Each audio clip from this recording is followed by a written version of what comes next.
Hey, where are my bakers at? Here are a few tips to get your desserts out of the pans you bake them in. This is a tart pan, and these are really cool because not only do you get this beautiful scalloped edge around your tart crust, but the center lifts out. If you ever have either the fat or the sugar from your crust sticking to this pan, you can place this with the tart shell on it directly onto a very low burner for maybe 5 to 10 seconds, and just that little bit of heat will allow your crust to release off of this pan. It's a springform pan.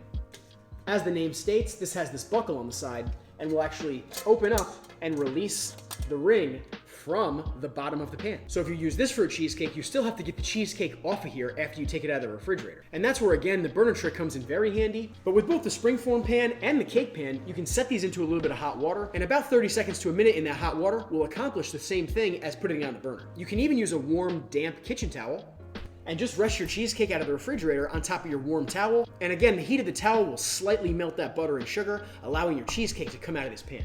Bundt pans are designed so that this center section sits slightly higher than the actual rim of the pan. So this way they're designed to take your cake straight out of the oven and rest as they cool upside down, leaving just enough gap for the cake to fall out of the pan as it cools. Silicone, and while these don't get the best caramelization and Maillard reaction to the crust of your baked goods, they work fantastic for things that you can refrigerate before removing from the pan. Flourless chocolate cake comes to mind. Once cooled, flourless chocolate cake has a dense, fudgy texture, so you can bake your flourless chocolate cake in a silicone baking pan, stick it in the refrigerator, and then once cold, this thing peels right off the cake. And this style is not only good for muffins, you can make mini frittatas in here for your kids or your work week. Once they come out of the oven, stick this whole thing in the refrigerator, and then once cooled, your mini frittatas pop right out of here. And follow me if you have your favorite way to get those stubborn desserts out of your pans.